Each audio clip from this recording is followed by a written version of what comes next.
नमस्कार, मेरे YouTube channel में आप सभी का स्वागत है। आज हम बात करते हैं इष्ट देव की। अक्सर लोगों के मन में जिज्ञासा होती है कि इष्ट देव कौन होते हैं या इष्ट देवी कौन होते हैं। तो इष्ट का मतलब होता है प्रिय, और देव और देवी का मतलब तो आप जानते ही। तो जो देवी या देवता आपको सबसे अधिक प्रिय हो, वो ही आपके इष्ट देव या इष्ट देवी है। अब दूसरी बात आती है कि उसमें भी लोग अक्सर कंफ्यूज हो जाते हैं कि उन्हें तो हनुमान जी से भी प्रेम है, उनको तो माँ दुर्गा से भी प्रेम है, उनको तो माँ काली से भी प्रेम है, गणपति जी से भी प्रेम है। तो फिर अब इष्ट देव कौन होंगे? तो इस बात को भी लेके लोग कंफ्यूज हो जाते हैं। तो इसमें आपको सबसे पहले ध्यान देना होगा कि ये जितने भी आपके प्रिय देवी देवता हैं, उनमें आपका जो बचपन से सबसे अधिक, बचपन से या जब से भी आपका मन पूजा पाठ में लगा हो, तब से आपके मन में कौन से देवी या देवता के प्रति सबसे ज़्यादा प्रेम भाव रहा।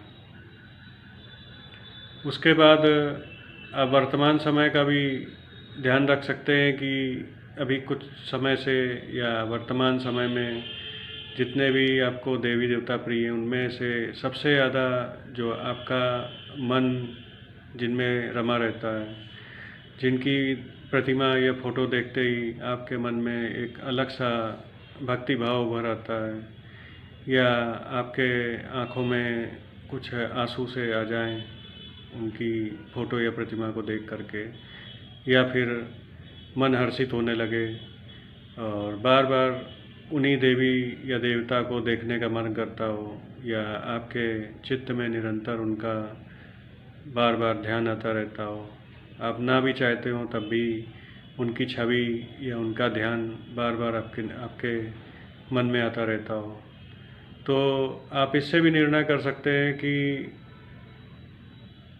कि वो ही आपके इष्ट देव हैं या देवी हैं, जिनका निरंतर आपके मन में ध्यान बना रहता है। बार बार ना चाहते हुए भी उनसे एक लगाव सा बना रहता है और प्रेम भाव रहता है। बहुत से ऐसे लोग भी देखे जाते हैं जो बचपन से ही किसी देवी या देवता से विशेष प्रेम करते आ रहे होते हैं। तो उनके लिए तो यह निर्णय लेना बहुत ही आसान होता है, क्योंकि जो बचपन से आप जिनको मानते आ रहे, पूजते आ रहे, प्रेम करते आ रहे हैं, वो निर्विवाद आपके इष्ट देव या इष्ट देवी है। तो आप उन्हीं को अपना इष्ट देव या इष्ट देवी मान करके निरंतर उनके भक्ति भाव में रमे रहें, तो आप हर प्रकार की सफलता प्राप्त कर सकते हैं, उनकी कृपा प्राप्त कर सकते हैं। क्योंकि तमाम देवी देवताओं के पीछे भागने से आदमी किसी एक को भी नहीं पा पाता है, और जो आपका आध्यात्मिक जीवन जो है उसमें सफलता नहीं प्राप्त हो पाती। तो आप जिससे प्रेम करते हैं, ये मत सोचिए कभी कि वो धन देते हैं तो ये ऐश्वर्य देते हैं, कोई शत्रुनाश करते हैं, तो सबको अलग अलग पूजना है। अगर आप भक्ति भाव से, प्रेम भाव से अगर अपने इष्ट देव को ही पूजते हैं, तो वही सारे काम आपके कर देते हैं।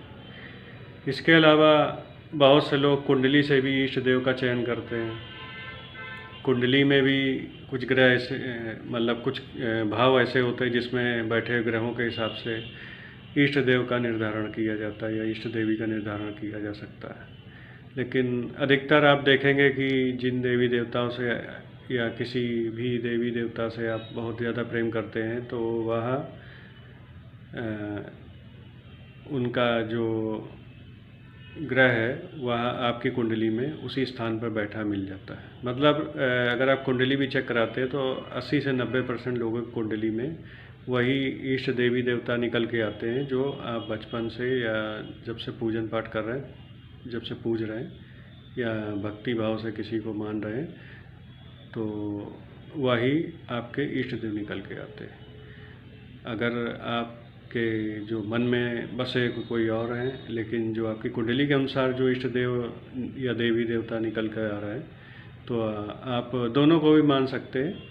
अगर आप जिन पे भक्ति भाव रखते हैं उनकी भी सेवा करिए, और कुंडली के अनुसार अगर कोई आपको बताता है कि इन देवी देवता को आप अपना इष्ट मानिए तो आपको सफलता मिलेगी और उनकी कृपा मिलेगी, तो आप उनको भी मतलब द्वितीय श्रेणी से आप रख कर उनको भी अपने हृदय में रख सकते हैं, उनका पूजन पाठ भी कर सकते हैं।